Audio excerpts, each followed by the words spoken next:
हे दोस्तों नमस्कार। एक बार फिर से स्वागत है आपके अपने यूट्यूब चैनल देव जी के ट्रिक्स में।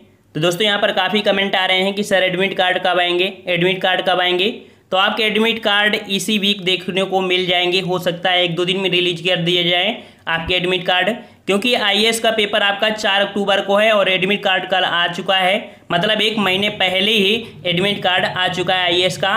तो आपका तो 20 तारीख को है और आपका भी एडमिट कार्ड 2-3 दिन में हो सकता है इस वीक के अंतर्गत आना ही आना है, पक्का है। अपनी तैयारी रखिए। और एडमिट कार्ड क्या सभी नोटिफिकेशन आपको आने वाले हैं, क्योंकि आप लोग मिल चुके हो, आप लोगों ने दिखा दिया है कि नहीं एकता में कितनी शक्ति होती है। और इसी प्रकार लगातार हैशटैग भेजते रहना है, सरकार को पता चल जाए कि नहीं अब युवाओं में जोश आ चुका है। जिस प्रकार से गद्दी पे बैठाला है उसी प्रकार गद्दी से उतार भी सकते हैं।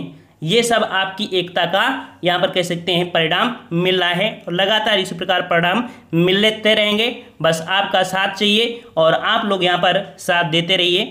तो परेशान मत होइए, आप लोग पढ़ाई पर ध्यान देते रहिए, ठीक है। एडमिट कार्ड आपका तो आ ही जाएगा 1-2 दिन में। चलिए यहाँ पर आपका प्रश्न दिया गया है, जो कि दूसरा पार्ट आपका है। एक पार्ट हमने अपलोड कर दिया था। कह रहा आपसे विजयनगर राज्य की स्थापना की थी। विजयनगर राज्य की स्थापना किसने की थी? 75 का जवाब देना है और 75 का ऑप्शन राइट आपका जवाब यहाँ पर आपका हो जाएगा सी नंबर, हरिहर और बुक्का ने, ठीक है। जिसका जवाब सी आया है बिल्कुल सही जवाब है। पिछले प्रश्न में हमने कमेंट किया था और इसका जवाब बिल्कुल सही आया है, हरिहर और बुक्का ने किया था। और अगले प्रश्न को आते हैं। प्रश्न आपसे अगला पूछा गया है कि अपनी मधुरा विजय कृति में अपने पति के विजय अभियानों का वर्णन करने वाले कवित्री कौन थी? यहाँ पर कह सकते हैं, देख सकते हैं कि मधुरा जो विजय हुआ था इसमें अपने पति के विजय अभियानों का जो वर्णन किया है वो आपकी कवित्री कौन सी है? तो ये आपकी है गंगा देवी। ऑप्शन आपका बी हो जाएगा गंगा देवी।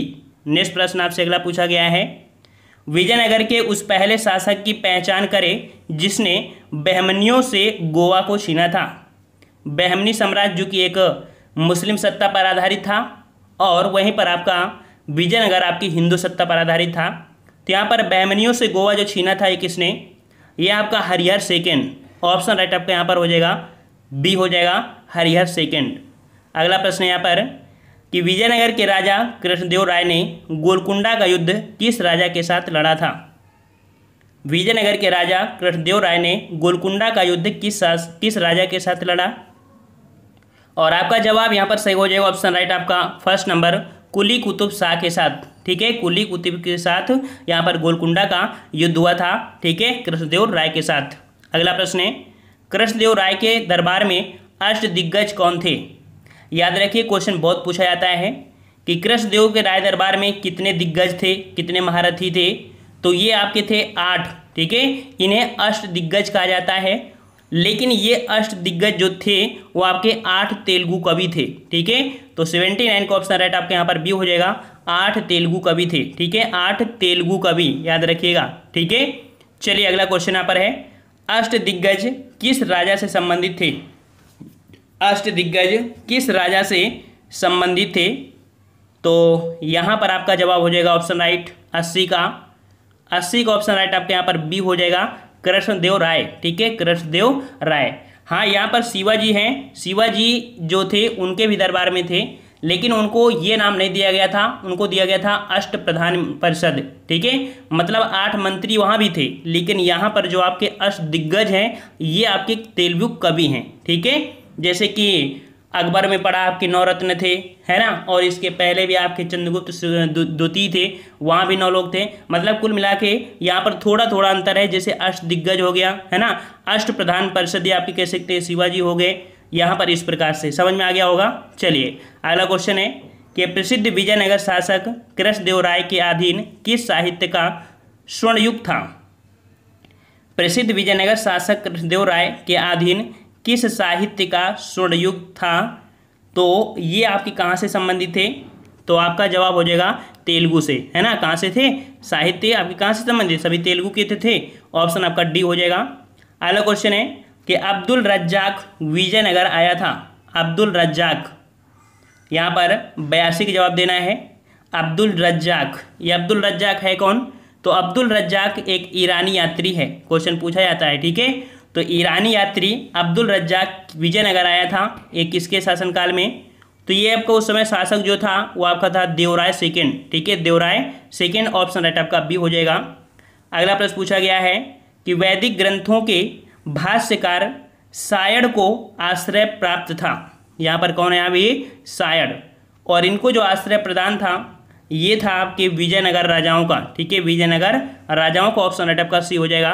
नेक्स्ट प्रश्न है कि निम्नांकित में से किसके राज्यारोहण को अब 500 वर्ष गुजर गए हैं। लगभग 500 वर्ष आप देख सकते हैं जो गुजर गए हैं, ये है आपकी ऑप्शन राइट, यहाँ पर 84 का हो जाएगा आपका बी नंबर, कृष्णदेव राय, ठीक है, कृष्णदेव राय के शासनकाल के लगभग 500 वर्ष गुजर गए हैं। अगला क्वेश्चन है कि 1565 में कौन सा प्रसिद्ध युद्ध हुआ था। इतिहास में देखा जाए इस युद्ध को बहुत ही महत्व दिया जाता है और इस युद्ध के माध्यम से विजयनगर साम्राज्य का पतन माना जाता है और इस युद्ध को राक्षसी तांगड़ी या कह सकते हैं बन्नी हट्टी का युद्ध भी कहा जाता है, याद रखिएगा, ठीक है, इसे राक्षसी तांगड़ी या बन्नी हट्टी का युद्ध कहा जाता है, जो कि ऑप्शन यहाँ पर आपका डी हो जाएगा, तालीकोटा का युद्ध, ठीक है, तालीकोटा का युद्ध को यहाँ पर राक्षसी तांगड़ी, क्योंकि एक जगह पड़ती है राक्षसी तांगड़ी, ठीक है, इसीलिए नाम से जाना जाता है राक्षसी तांगड़ी। और दूसरा आपका बन्नी हट्टी का युद्ध, यह आपका है 1565 और इस युद्ध के माध्यम से आपके कह सकते हैं कि विजयनगर साम्राज्य का पतन भी माना जाता है, क्योंकि इस युद्ध में कई आपके साम्राज्य मिलकर एक साथ विजयनगर पर आक्रमण किया था। और नेक्स्ट प्रश्न आपसे कह रहे हैं यहाँ पर, तालीकोटा के युद्ध के समय विजयनगर का शासक सदाशिवराय था, किंतु वास्तविक शक्ति उसके किस मंत्री के हाथ में थी। क्वेश्चन ये भी आपसे पूछा जा सकता है और पूछा भी गया है कि तालीकोटा के युद्ध के समय विजयनगर साम्राज्य का जो शासक था वो कौन था, सदाशिवराय, लेकिन वास्तविक शक्ति किसके, जो उसके मंत्री के हाथ में थी, और ये आपका जो था ऑप्शन राइट आपका यहाँ पर ए हो जाएगा, आपके राम राय, ठीक है, राम राय के हाथ में आपकी वास्तविक शक्ति थी। अगला प्रश्न है, तालीकोटा का युद्ध हुआ था, तालीकोटा का युद्ध हुआ था, तो अभी आपसे बताया गया कि तालीकोटा का युद्ध आपकी 1565 ईस्वी, ऑप्शन राइट जिसका बी है बिल्कुल सही है। अगला प्रश्न है कि जब राजा वोडियार ने मैसूर राज्य की स्थापना की तब विजयनगर साम्राज्य का शासक कौन था। राजा वोडियार, और राजा वोडियार जब थे मैसूर राज्य की स्थापना की तब विजयनगर साम्राज्य के जो शासक थे ये थे आपके वेंकट सेकेंड, ऑप्शन डी हो जाएगा, वेंकट सेकेंड, ऑप्शन आपका डी। अगला प्रश्न है कि विजयनगर साम्राज्य की वित्तीय व्यवस्था की मुख्य विशेषता क्या थी। विजयनगर साम्राज्य की जो वित्तीय व्यवस्था थी, पैसे की आमदनी थी, इसकी जो मुख्य विशेषता थी वो आपकी क्या थी। तो यहाँ पर जवाब हो जाएगा ऑप्शन राइट आपका बी, भू राजस्व, ठीक है, भू राजस्व, ये विजयनगर साम्राज्य की वित्तीय व्यवस्था अर्थात जीडीपी व्यवस्था थी। और अगला प्रश्न पूछा गया है कि होयसलों की प्राचीन राजधानी द्वार समुद्र का वर्तमान नाम। ये क्वेश्चन आपका बहुत पूछा जाता है कि होयसलों की राजधानी क्या थी।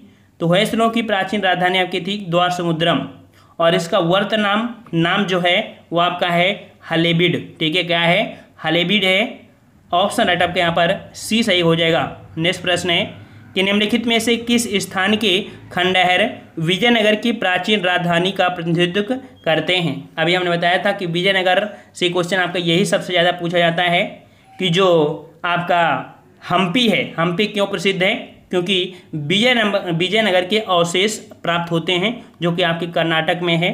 तो ऑप्शन राइट 91 का हो जाएगा आपका डी नंबर, हम्पी के अवशेष हैं जो कि आपके खंडहर हैं जो कि विजयनगर आपका प्रसिद्ध है, ठीक है। और अगले प्रश्न को आते हैं, विजयनगर, याद रखिए विजयनगर में एक मंदिर भी है, ठीक है, एक मंदिर भी है, वहाँ पर कह सकते हैं मंदिर में बोल दिया जाए तो गाने की धुन निकलती है, ऐसे डिजाइन से बनाया गया है वो, ठीक है। यहाँ पर कह रहा है विजयनगर के किस शासक ने चीन के सम्राट के पास अपना राजदूत भेजा था। देख लीजिए, काफ़ी अच्छा प्रश्न आपका है। विजयनगर के किस शासक ने चीन के सम्राट के पास अपना राजदूत भेजा था, और ये है आपका ऑप्शन राइट बी हो जाएगा, बुक्का प्रथम ने, ठीक है, बुक्का प्रथम ने यहाँ पर कह सकते हैं चीन के सम्राट के पास अपना दूत भेजा था, ऑप्शन आपका बी हो जाएगा। अगला क्वेश्चन है कि प्रसिद्ध विजय विठ्ठल मंदिर जिसके 56 तक्षित स्तंभ संगीतमय स्वर निकालते हैं कहाँ अवस्थित है। देखो क्वेश्चन आपका आ चुका है कि मंदिर का नाम है क्या, विठ्ठल मंदिर। ठीक है, विठ्ठल मंदिर है। इसमें 56 आपके तक्षित स्तंभ है, मतलब कह सकते हैं कि जो खंभे होते हैं वो 56 खंभे आपके हैं, और इन पे जब बोल दिया जाए तो इससे संगीत की ध्वनि निकलती है। इस प्रकार से डिजाइन करके बनाया गया है, और ये जो स्थित है आपके कहाँ पर, तो आपके हम्पी में है। ठीक है, ऑप्शन 93 का ऑप्शन आपका सी सही हो जाएगा। अगला प्रश्न यहाँ पर आ चुका है, दिल्ली सल्तनत के प्रशासन के बारे में क्वेश्चन काफ़ी अच्छे मिलते हैं यहाँ से। कह रहा आपसे, सल्तनत काल के अधिकांश अमीर एवं सुल्तान किस वर्ग के थे। दिल्ली सल्तनत, और दिल्ली सल्तनत के अधिकतर जो व्यक्ति थे, अमीर थे, सुल्तान थे, ये संबंधित थे आपके तुर्क। ठीक है, तुर्क ही तो आए थे ना, तो ऑप्शन राइट आपका यहाँ पर ये हो जाएगा तुर्क। और अगला प्रश्न पूछा गया है, निम्नलिखित में से किस राजवंश के अंतर्गत विजारत का चरमोत्कर्ष हुआ। विजारत, और विजारत का चरमोत्कर्ष हुआ था आपकी तुगलक में। ऑप्शन आपका यहाँ पर सही हो जाएगा आपका सी नंबर, यहाँ पर तुगलक वंश का। और अगला प्रश्न पूछा गया है कि भारत के किस मध्यकालीन शासक ने इक्ता व्यवस्था प्रारंभ की थी। बहुत प्रश्न पूछा जाता है इक्ता व्यवस्था, और इक्ता व्यवस्था आपके प्रारंभ किया था आपके इल्तुतमिश ने। ठीक है, किसने, इल्तुतमिश ने। यहाँ पर इक्ता शब्द क्या होता है, जैसे कि भूमि, कोई भूमि है तो उस भूमि का नाम दिया जाता है इक्ता, और जो भूमि बेचता था उसको इक्तादार के नाम से जाना जाता था। तो यहाँ पर जवाब हो जाएगा ऑप्शन राइट आपका फर्स्ट, इल्तुतमिश के समय आपकी ये प्रारंभ थी आपकी इक्ता व्यवस्था। अगला प्रश्न यहाँ पर है कि सल्तनत काल में भू राजस्व का सर्वोच्च ग्रामीण अधिकारी, सल्तनत काल में भू राजस्व का जो सर्वोच्च ग्रामीण अधिकारी था उसे चौधरी कहते थे। क्या बोलते थे उसे, चौधरी कहते थे। ऑप्शन राइट आपका फर्स्ट हो जाएगा। अगला क्वेश्चन है, सर्व कर लगाया जाता था, सर्व कर, और सर्व कर जो लगाया जाता था वो आपकी सिंचाई पर। ठीक है, ऑप्शन आपका बी हो जाएगा, सिंचाई पर। नेक्स्ट क्वेश्चन यहाँ पर दिया गया है कि जवाबित का संबंध किससे था। जवाबित का संबंध किससे था, यहाँ पर जवाब हो जाएगा 99 का ऑप्शन राइट, यहाँ पर फर्स्ट नंबर, राज्य कानून से। ठीक है, किससे संबंधित था, तो राज्य कानून से संबंधित एक शब्द भी प्रयोग होता था, जवाबित। ठीक है, जवाबित। नेक्स्ट प्रश्न है आपका कि सल्तनत काल में फवाजिल, सल्तनत काल में फवाजिल का अर्थ क्या है। चलिए 100 का जवाब क्या होगा, यहाँ पर 100 का ऑप्शन राइट आपका जवाब हो जाएगा सी नंबर, इक्तादारों द्वारा सरकारी खजाने में जमा की जाने वाली अतिरिक्त राशि को यहाँ पर फवाजिल कहा जाता था। ठीक है, और अगला प्रश्न पूछा गया यहाँ पर कि निम्नलिखित में से किसने टंका नामक चांदी का सिक्का चलाया था। टंका नामक चांदी का सिक्का, तो याद रखिए टंका किससे बना रहता था, चांदी का, और ये जो चलाया था आपकी किसने, आपकी इल्तुतमिश ने। ऑप्शन राइट आपके यहाँ पर सी हो जाएगा, इल्तुतमिश। नेक्स्ट प्रश्न आपसे पूछा गया है, सल्तनत काल के सिक्के टंका, ससगनी एवं जीतल किन धातुओं के थे। यहाँ पर देखो टंका भी तो आपका आया भी था, ससगनी हो गई, और एक जीतल जो कि आपके इल्तुतमिश के द्वारा ही चलाए गए थे। और ये बने किसके थे, तो जवाब यहाँ पर आपका हो जाएगा, देखो चांदी का टंका, चांदी का ससगनी और तांबे का जीतल। जवाब हो जाएगा 102 का ऑप्शन आपका फर्स्ट यहाँ पर सही हो जाएगा। अगला प्रश्न आपसे पूछा गया यहाँ पर, हाँ और भी क्वेश्चन आपके यहाँ पर लिए गए हैं, और यहाँ पर कह सकते हैं कि आप देख सकते हैं कि हमारा दूसरा चैनल है, यहाँ पर आपको मास्टर वीडियो अब आपको मिलेंगे। ठीक है, और यहाँ पर प्रोडक्शन की वजह से यहाँ पर कह सकते हैं कि अभी 1 तारीख से शुरू होने वाले थे, लेकिन हमने यहाँ पर 1 तारीख से नहीं किया है क्योंकि बच्चे बिजी हो गए हैं। ट्विटर के माध्यम से ज़्यादा यहाँ पर फोकस करा रहे हैं सभी लोगों को यहाँ पर एकजुट होने के लिए। ठीक है, तो समय दे रहे हैं, इस कारण यहाँ पर नहीं किया है, लेकिन आपके यहाँ पर मास्टर वीडियो आज आपको शाम को, या कह सकते हैं कल से स्टार्ट हो जाएंगे। ठीक है, तो ऑनलाइन एग्जामिनेशन को आप लोग सब्सक्राइब कर लीजिए।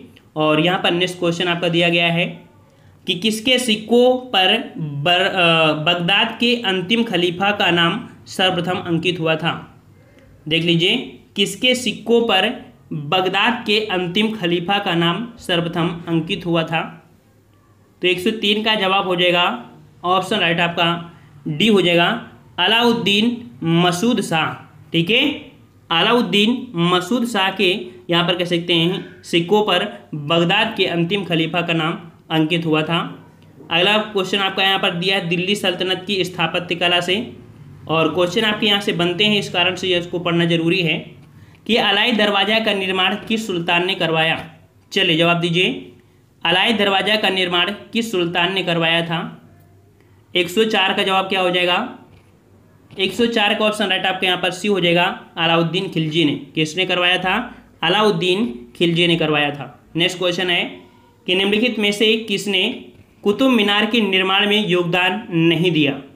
कुतुब मीनार के निर्माण में योगदान नहीं दिया किसने, तो यहाँ पर देख सकते हैं कुतुबुद्दीन ऐबक ने तो यहाँ पर न्यू ही रखी थी, इल्तुतमिश ने उसे पूरा करवाया था, और 5वीं मंजिल फिरोज शाह तुगलक ने यहाँ पर कह सकते हैं बनवाया था। तो यहाँ पर आपका जो सी नंबर है, अलाउद्दीन खिलजी का संबंध कुतुब मीनार से नहीं है। और अगला प्रश्न है कि निम्न में से किस सुल्तान ने कुतुब मीनार की 5वीं मंजिल का निर्माण करवाया। और अभी हमने आपको जवाब दिया कि 5वीं मंजिल का निर्माण आपकी फिरोज शाह तुगलक ने करवाया था। ऑप्शन आपका सी हो जाएगा। नेक्स्ट क्वेश्चन है कि भारत में प्रथम मकबरा जो शुद्ध इस्लामी शैली में निर्मित हुआ था। काफ़ी प्यारा क्वेश्चन है ये। भारत में प्रथम मकबरा था जो शुद्ध इस्लामी शैली में निर्मित हुआ था। 107 का जवाब, 107 का ऑप्शन राइट आपका जवाब यहाँ पर आपका बी हो जाएगा, बलबन का मकबरा। ठीक है, बलबन का मकबरा है, ऑप्शन राइट आपका यहाँ पर 107 का बी सही हो जाएगा। नेक्स्ट क्वेश्चन आपसे पूछा गया यहाँ पर कीर्ति स्तंभ प्रशस्ति के रचयिता थे। कीर्ति स्तंभ प्रशस्ति के रचयिता कौन थे यहाँ पर। 108 का जवाब, 108 का ऑप्शन राइट आपका जवाब यहाँ पर आपका डी हो जाएगा, अभिकवि। ठीक है, अभिकवि हैं। और एक और प्रश्न आपका बनता है कि कीर्ति स्तंभ प्रशस्ति के एक रचयिता है चंपू। ठीक है, कौन, चंपू। तो ऑप्शन में तो आपके चंपू है नहीं है ना, तो यहाँ पर आपके जो अभिकवि है, ऑप्शन जवाब डी हो जाएगा, अभिकवि। अगला क्वेश्चन यहाँ पर है कि चित्तौड़ का कीर्ति स्तंभ निर्मित हुआ था। चित्तौड़ का कीर्ति स्तंभ निर्मित हुआ था किसके शासनकाल में। 109 का जवाब हो जाएगा ऑप्शन राइट, यहाँ पर सही जवाब हो जाएगा ऑप्शन राइट आपका बिल्कुल सही है, फर्स्ट नंबर, राणा कुंभा के शासनकाल में चित्तौड़ का कीर्ति स्तंभ निर्मित हुआ था। ऑप्शन आपका फर्स्ट हो जाएगा। अगला क्वेश्चन यहाँ पर दिया गया है जो कि दिल्ली सल्तनत की साहित्य से संबंधित है। कह रहा आपसे किताबुल हिंद रचना के प्रसिद्ध लेखक का क्या नाम था। किताबुल हिंद रचना के प्रसिद्ध लेखक का क्या नाम था। 110 का जवाब दीजिए, और 110 का जवाब क्या हो जाएगा, 110 का ऑप्शन राइट सही जवाब हो जाएगा ऑप्शन राइट आपका यहाँ पर सी नंबर, आपके अलबरूनी। ठीक है, कौन थे, तो आपके अलबरूनी थी, ऑप्शन आपका यहाँ पर सी सही हो जाएगा। अगला प्रश्न आपसे पूछा गया है कि तूती ए हिंद अमीर खुसरो का जन्म हुआ था। तूती ए हिंद अमीर खुसरो का जन्म हुआ था। यहाँ पर 111 का जवाब, 111 का ऑप्शन राइट आपका यहाँ पर सी हो जाएगा, पटियाली एटा में। ठीक है, कासगंज के पटियाली एटा में हुआ था, ऑप्शन आपका सी हो जाएगा। अगला प्रश्न है कि अमीर खुसरो ने किसके विकास में अग्रगामी की भूमिका निभाई। मतलब अमीर खुसरो ने किसके विकास में भूमिका निभाई थी। 112 का जवाब दीजिए, और 112 का ऑप्शन राइट आपका जवाब यहाँ पर सही हो जाएगा, आपका सी नंबर बिल्कुल सही है, खड़ी बोली। ठीक है, खड़ी बोली में भूमिका निभाई। नेक्स्ट प्रश्न है कि प्रसिद्ध कवि अमीर खुसरो निम्नांकित में से किस बादशाह के दरबार से संबंधित थे। अमीर खुसरो, और अमीर खुसरो जो आपके हैं ये आपके कह सकते हैं 7 सुल्तानों तक शासन किया था। 7 सुल्तानों में पहले सुल्तान आपके थे गयासुद्दीन बलबन। गयासुद्दीन बलबन के शासनकाल से यहाँ पर स्टार्ट हुए थे। ठीक है, तो जवाब यहाँ पर आपका फर्स्ट हो जाएगा, गयासुद्दीन बलबन के दरबार से संबंधित आपके थे। और अगले प्रश्न आपसे पूछा गया है, कह रहा आपसे कि निम्नलिखित में से किसने दिल्ली के 7 सुल्तानों का शासनकाल देखा। मतलब समय काल की बात होता है कि उनके समय काल में इतने शासक आए और चले गए, लेकिन ये बने रहे। समझ में आया ना। तो यहाँ पर आपका 114 का ऑप्शन राइट सही हो जाएगा, आपका ए नंबर, अमीर खुसरो। ठीक है, अमीर खुसरो। नेक्स्ट प्रश्न आपसे पूछा गया है कि प्रसिद्ध कवि अमीर खुसरो दरबार में रहे यहाँ पर अमीर खुसरो किसके दरबार में रहे थे, ये क्वेश्चन आपसे पूछा है। तो यहाँ पर 115 का जवाब क्या होगा। देखो दिल्ली सल्तनत, जैसे ही दिल्ली सल्तनत में गुलाम वंश खत्म हुआ तो दूसरा वंश आपका आता है खिलजी वंश। तो खिलजी वंश में कौन हो जाएगा आपकी, अलाउद्दीन खिलजी के शासनकाल अर्थात इनके दरबार में रहे। ऑप्शन आपका फर्स्ट हो जाएगा। नेक्स्ट क्वेश्चन है, अमीर खुसरो एक थे, अमीर खुसरो क्या थे। तो याद रखिए अमीर खुसरो कवि भी थे, इतिहासकार भी थे, संगीतज्ञ भी थे, अर्थात ये सभी ऑप्शन आपका डी हो जाएगा। अगला क्वेश्चन है कि नई फारसी काव्य शैली सबक ए हिंदी अथवा हिंदुस्तानी शैली के जन्मदाता, सबक ए हिंदी अथवा हिंदुस्तानी शैली के जन्मदाता कौन थे यहाँ पर। 117 का ऑप्शन राइट आपका जवाब यहाँ पर आपका हो जाएगा डी नंबर, बिल्कुल सही है आपके अमीर खुसरो। नेक्स्ट क्वेश्चन है कि निम्नलिखित में से किसने हिंदी खड़ी बोली का जनक माना जाता है। हिंदी खड़ी बोली का जनक किसे मानते हैं, तो ये मानते हैं आपके अमीर खुसरो को। ऑप्शन राइट आपका यहाँ पर फर्स्ट हो जाएगा अमीर खुसरो। नेक्स्ट क्वेश्चन है कि हिंदी और फारसी दोनों भाषाओं का विद्वान था, हिंदी और फारसी दोनों भाषाओं का जो विद्वान था वो आपका कौन, तो आपका अमीर खुसरो। ठीक है, ऑप्शन आपका यहाँ पर सी हो जाएगा अमीर खुसरो। नेक्स्ट क्वेश्चन आपसे अगला पूछा गया है कि तबकात ए नासरी का लेखक कौन था। तबकात ए नासरी का लेखक कौन था, यहाँ पर आपका जवाब, तो जवाब 120 का ऑप्शन आपका सी हो जाएगा, ये मिनहाज उस सिराज, मिनहाज उस सिराज जो कि तबकात ए नासरी का लेखक था। अगला प्रश्न पूछा गया है कि निम्न भाषाओं में से किस भाषा को दिल्ली सुल्तानों ने संरक्षण प्रदान किया था। दिल्ली सुल्तानों ने संरक्षण जो प्रदान किया था वो किसको प्रदान किया था। चलिए इसका जवाब दीजिए और आपका जवाब हो जाएगा ऑप्शन राइट यहाँ पर 121 का आपका सी नंबर, आपके फारसी भाषा का। ठीक है, फारसी भाषा को संरक्षण प्रदान किया था जो आपके दिल्ली सुल्तान के थे लोग। अगला है कि निम्न में से किस संगीत वाद्य को हिंदू मुस्लिम गान वाद्यों का सबसे श्रेष्ठ मिश्रण माना जाता है। ये देख सकते हैं हिंदू और मुस्लिम गान वाद्यों का सबसे श्रेष्ठ जो मिश्रण है ये आपका है सितार। ठीक है, सितार है, ऑप्शन आपका यहाँ पर 122 का डी हो जाएगा। अगला क्वेश्चन है संगीत यंत्र तबला का प्रचलन किसने किया। संगीत यंत्र तबला का प्रचलन किसने किया था, तो यहाँ पर आपका जवाब 123 को ऑप्शन राइट सही हो जाएगा आपका बी नंबर, अमीर खुसरो ने। ठीक है, अमीर खुसरो ने किया था। नेक्स्ट क्वेश्चन यहाँ पर दिया है कि निम्नलिखित में से कौन सा राजपूत राजा संगीत पर एक पुस्तक के लेखक के रूप में जाना जाता है। कौन सा राजपूत राजा है जो संगीत पर एक पुस्तक के लेखक के रूप में जाना जाता है, तो जवाब यहाँ पर आपका हो जाएगा ऑप्शन राइट 124 का सी नंबर, राणा कुंभा। ठीक है, राणा कुंभा ऑप्शन राइट आपका सी हो जाएगा।